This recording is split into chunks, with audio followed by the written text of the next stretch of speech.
All right, let's dive right in. Today, we're looking at a concept that's, well, it's not just another app or a new piece of software.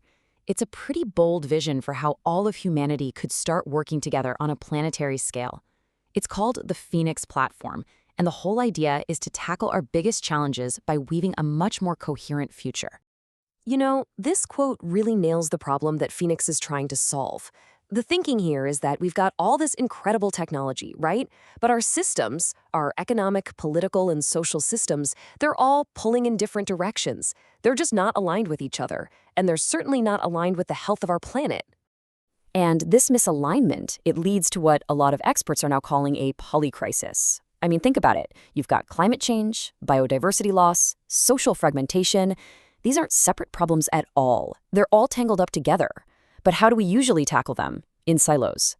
You have different groups working on tiny pieces of the puzzle, and often they don't even know what the other groups are doing. And this fragmentation, it doesn't just make us inefficient. A lot of the time, it makes us completely ineffective. So the big question is, how do you fix systemic misalignment? Well, the architects behind Phoenix are proposing something they call a coherence infrastructure. Now, this isn't about throwing out everything we have and starting over. It's more about creating a new kind of planetary operating system that helps connect and align all the different efforts that are already happening out there.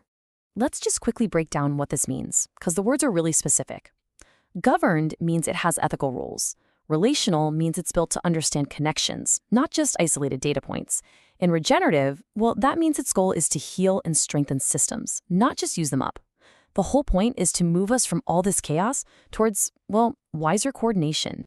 I really love this metaphor, a planetary nervous system. Think about it.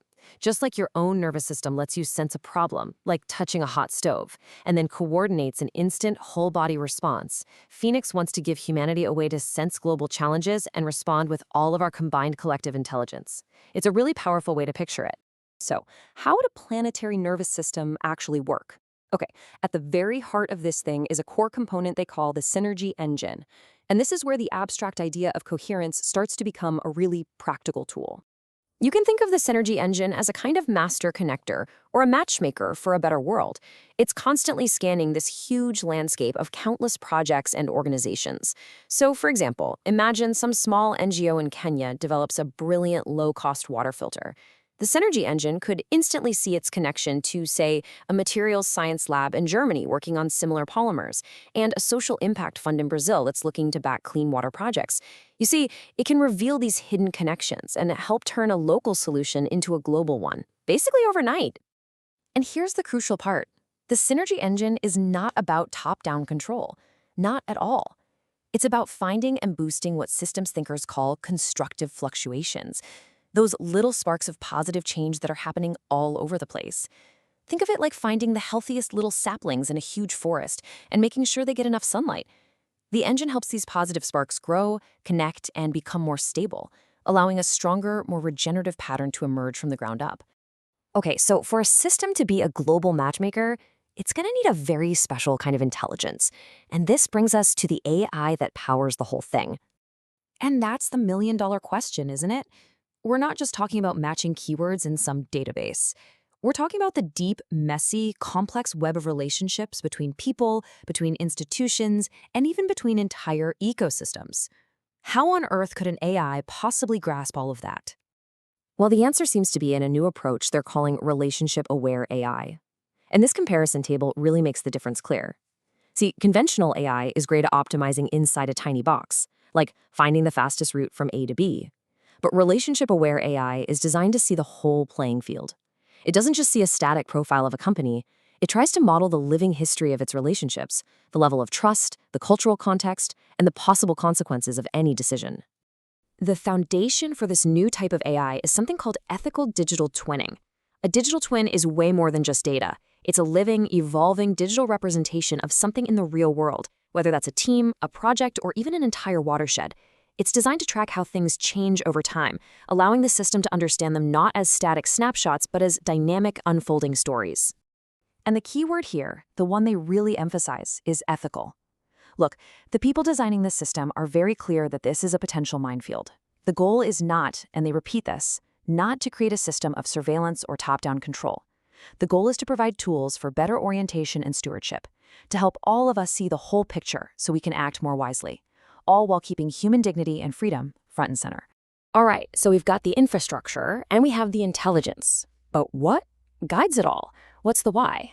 This brings us to the humanistic core of the Phoenix platform, which is rooted in a really powerful concept. And that concept is ikigai. It's a Japanese term that roughly translates to a reason for being. As you can see in this chart, it's that sweet spot at the intersection of what you love, what you're good at, what the world actually needs, and what you can be paid for. It's where your personal passion and talents meet a real need in the world. Now, here's where it gets really fascinating. Phoenix treats this idea of ikigai as a fractal process. What that means is it's a pattern that repeats itself at every single level, from the smallest to the largest. So it's not just about an individual finding their perfect career. A whole team can find its ikigai. A community can ask, what is our unique purpose? What does our local environment need from us? And even our entire civilization can try to align its actions with a deeper reason for being. So you see, ikigai isn't just some nice philosophy they've layered on top. It's baked into the guiding logic of the AI. When the synergy engine is looking for matches, it's not just optimizing for raw efficiency. It's also asking, does this connection help these people and these organizations more fully realize their purpose? Does it actually serve a genuine need in the world? In this way, the system is designed to constantly steer itself and us towards more meaningful, purpose-driven work. So when you put all of these pieces together, the coherence infrastructure, the synergy engine, the relationship-aware AI, and this guiding principle of ikigai, what you get is a vision that is, well, it's incredibly ambitious.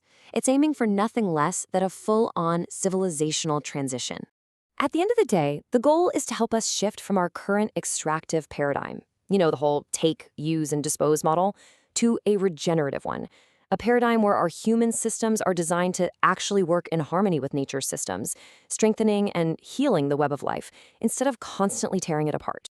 And this really summarizes the entire vision perfectly.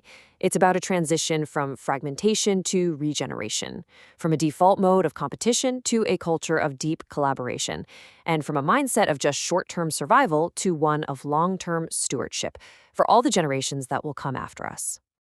So we're left with a pretty profound question. The ambition here is just breathtaking, to build a system that helps humanity think and act as one coherent whole. But the risks are equally profound. Is creating a planetary nervous system the necessary next step in our evolution, the key to our future, or does it open the door to a level of control and surveillance that we should never, ever allow? That's definitely something to think about.